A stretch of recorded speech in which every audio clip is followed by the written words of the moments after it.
Ang salita ng Diyos ay ating pinamagatan na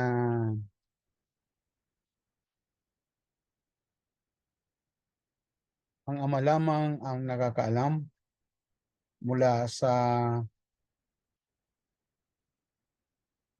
Ebanghelyo ni San Marcos, Kabanata 13, talata 24 hanggang 37. Ito ang Ebanghelyo ng unang linggo sa Adbyento. Ginagawa natin ito na may pamamagat pagninilay habang nasa bahay.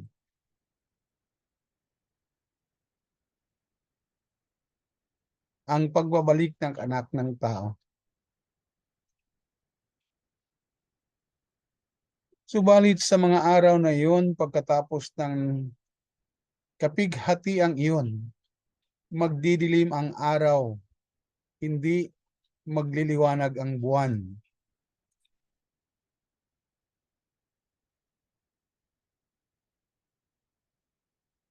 Pagkatapos makikita nila ang anak ng tao na nasa ulap, may dakilang kapangyarihan at karangalan. Susuguin niya ang kanyang mga anghel sa 4 na sulok ng daigdig upang tipunin ang mga ito. Tipunin ng mga ito ang mga hinirang ng Diyos.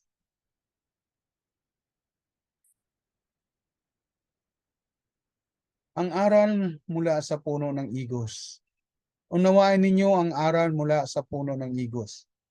Kapag sumisibol na ang mga sanga nito at nagkakadahon na, alam ninyong malapit na ang tag-araw. Gayon din naman, kapag nakita ninyong nangyayari na ang mga bagay na ito, malalaman ninyong malapit na ang kanyang pagdating. Siya ay halos naririto na. Tandaan ninyo, magaganap ang lahat ng ito bago lumipas ang kasalukuyang salinlahi. Lilipas ang langit at ang lupa, ngunit ang aking mga salita ay mananatili magpakailanman. Walang nakakaalam ng araw o oras, ngunit walang nakakaalam ng araw o oras na iyon, kahit ang mga anghel sa langit o ang anak man. Ang Ama lamang ang nakakaalam nito. Mag-ingat kayo at maging handa dahil hindi ninyo alam kung kailan ito mangyayari. Ang katulad nito ay isang taong maglalakbay sa malayo.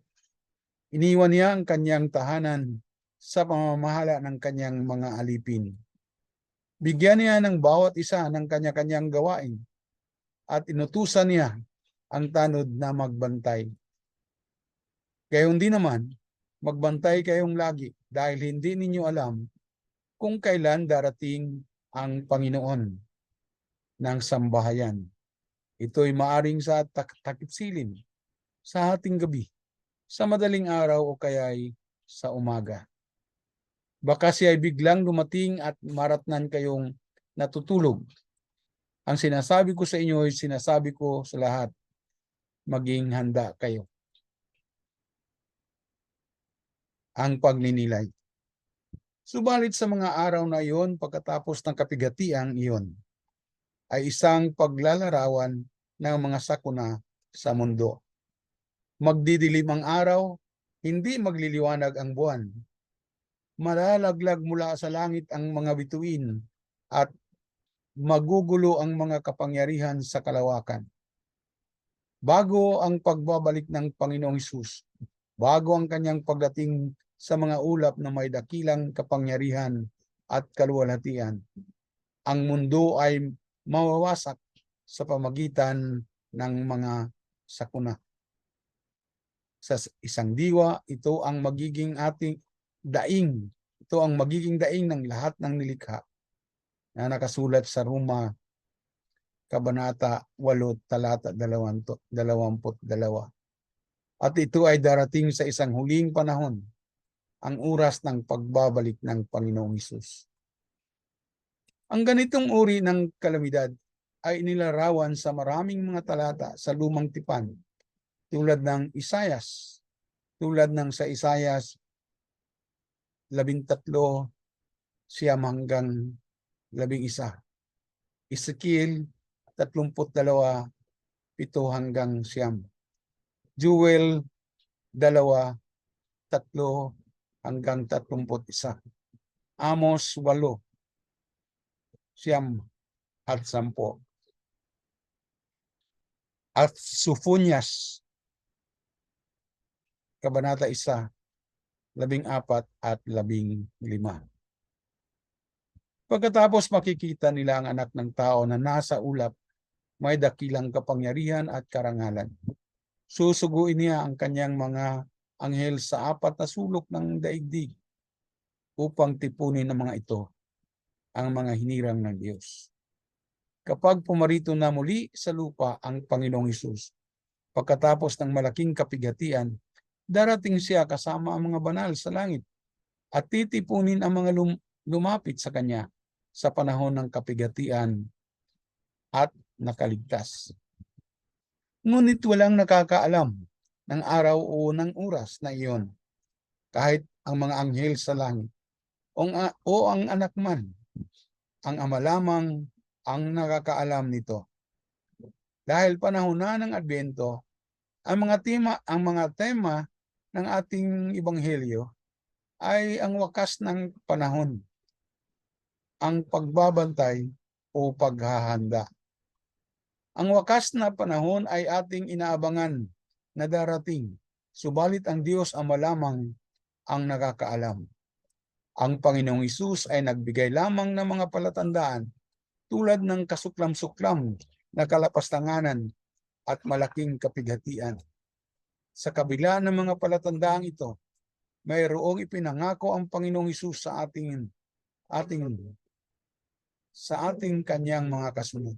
Sinabi niya, tandaan ninyo, ako'y laging kasama ninyo hanggang sa katapusan ng panahon.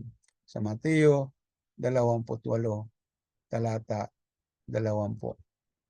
Maaring hindi natin alam ang araw o oras ng katapusan ng panahon. Ngunit tiyak natin na hindi tayo pababayaan ng Panginoong Hesukristo. Ang nais ng Panginoong Hesus ay maghanda. Magbantay tayo sa kanyang muling pagparito sa sanlibutan. Paano ba tayo maghanda? Magbantay. Para sa akin, ang paghanda, pagbabantay ay ang tapat na paglilingkod sa Diyos at sa kanyang sambayanan. Inihanda natin ang ating mga kapatid na ating pinaglilingkuran upang maging kabahagi sila sa mga iniligtas ng Diyos. Sa ating paghahanda para sa kanila, tinuturuan natin sila kung sino ang Panginoong Hesus at ano ang itinuturo, pinapahayag, mga mabuting ginawa para sa kapwa, lalo na sa anawin. Ginagabayan natin sila na hindi malihis ang landas, kaya binabantayan natin ang kanilang mga pananalita, mga kilos at mga gawa. Inaakay natin sila sa landas ng pagbabago o pagbabagong anyo, kasabay ang pagbabago sa lipunan na kung saan tayo ay nabuhay at namumuhay. Habang inaabangan natin ang pagparito muli ng Panginoong Hesukristo na may pananabik, hintayin natin siya sa panahon ng nais ng Diyos. Hindi natin maaring itatakda ang kanyang pagpaparito. Lalong hindi natin maaring tatakutin ang mga tao upang sila ay maghanda, magbantay. Ang katapusan ng panahon ay isinasalarawan ni San Mateo. Ito ang panahon kung saan marami na ang mga tagasunod ng Panginoong Hesus dahil kanyang iniutos na kaya tumayog kayo, gagawin ninyong alagad ko ang mga tao sa lahat ng mga bansa.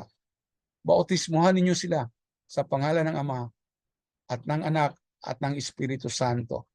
Turuan niyo silang sumunod sa lahat na inuutos ko sa inyo. Tandaan niyo, ako'y laging kasama ninyo hanggang sa katapusan ng panahon. Sa kabila ng pangakong ito, dapat maging malinaw sa atin na ang pagbabalik ng anak ng tao o ang Panginoong Hesukristo ay hindi isang mapayapang paraan. Dapat tanggapin natin ito na katotohanan. Magkaroon ng transformasyon sa ating lipunan. Hindi natin maiiwasan ang kaguluhan. Maaaring ilarawan ito ng isang revolusyon. Ang revolusyon ng mga mahihirap ay hindi mapayapa. Ang isang panganganak na bagong sanggol, ay hindi madali, ngunit kapag natapos ang isang panganganak, mayroong bagong buhay na ipanganak, lilitaw at lalago. Ito ay magdudulot ng kasiyahan sa atin. Ganon din ang ating inaasahan sa wakas ng panahon. Mayroong bagong buhay ng isang ipinanganak na lipunan. Mananalangin tayo na maging buhay na ito, na ang bagong buhay na ito ay magkaroon ng bagong kaayusan, bagong relasyon at bagong pamumuhay. Magdidilim ang araw, hindi magliliwanag ang buwan. Malalaglag mula sa langit ang mga bituin at magugulo ang mga kapangyarihan sa kalawakan. Subalit sa bagong lipunan na iyon, ang Diyos ay makapamuhay na kasama ng mga tao. Nabanggit ito sa pahayag ni Juan, Kabanata 21, talata 1 hanggang 7. Pagkatapos ito, nakita ko ang isang bagong langit at isang bagong lupa. Wala nang dating langit at lupa. Wala na rin ang dagat. At nakita ko ang banal na lungsod, ang bagong Jerusalem na bumababa mula sa langit buhat sa Diyos, gaya ng isang babaeng ikakasal. Siya ay nakabihis at nakahanda sa pagsalubong sa kanyang mapapangasawa. Narinig ko ang isang malakas na tinig mula sa trono. Tingnan ninyo, ang tahanan ng Diyos ay nasa piling na ng mga tao. Maninirahan siyang kasama nila at sila ay magiging bayan niya. Diyos mismo ang makakapiling nila at siya ang magiging Diyos nila. At papahirin niya ang bawat luha sa kanilang mga mata. Wala nang kamatayan, dalamhati, pagtangis at paghihirap sapagkat lumipas na ang dating mga bagay. Pagkatapos ay sinabi ng nakaupo sa trono, pagmasdan ninyo, ginagawa kong bago ang lahat ng bagay. At sinabi niya sa akin, isulat mo, sapagkat maasahan at totoo ang mga salitang ito. Sinasabi rin niya sa akin, naganap na, ako ang Alpha at ang Omega, ang simula at ang wakas. Ang sinumang nauuhaw ay bibigyan ko ng tubig na walang bayad mula sa bukal na nagbibigay buhay. Ito ang makakamtan ng magtatagumpay. Ako'y magiging Diyos niya at siya naway magiging anak ko.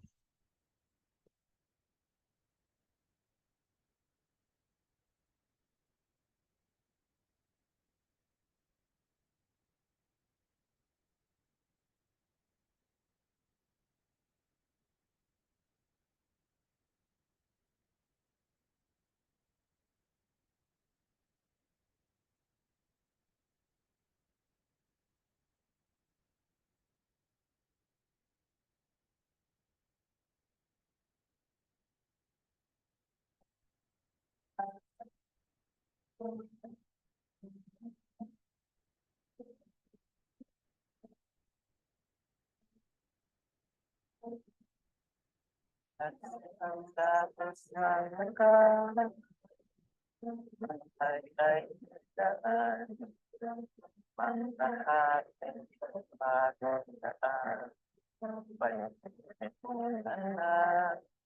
at ang pagpagpag ay mukha may isang gusto ay bakit habang na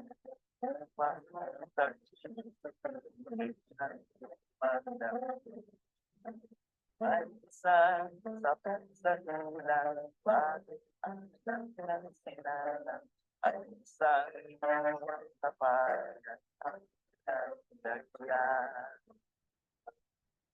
pagkakataon ng kalagaran mga pagkakataon pangkakataon mata para para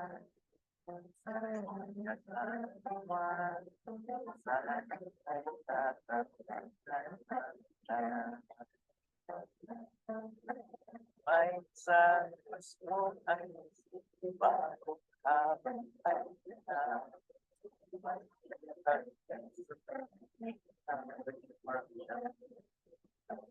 may isang tapat na gulang pag-arap ng sigara at isang magpapayan ang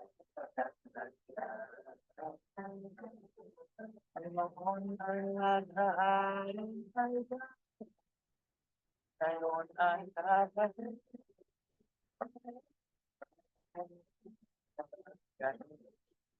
Pagkasangay, pagkakapantay, bakit araw, bakit lang ka ba? Bakit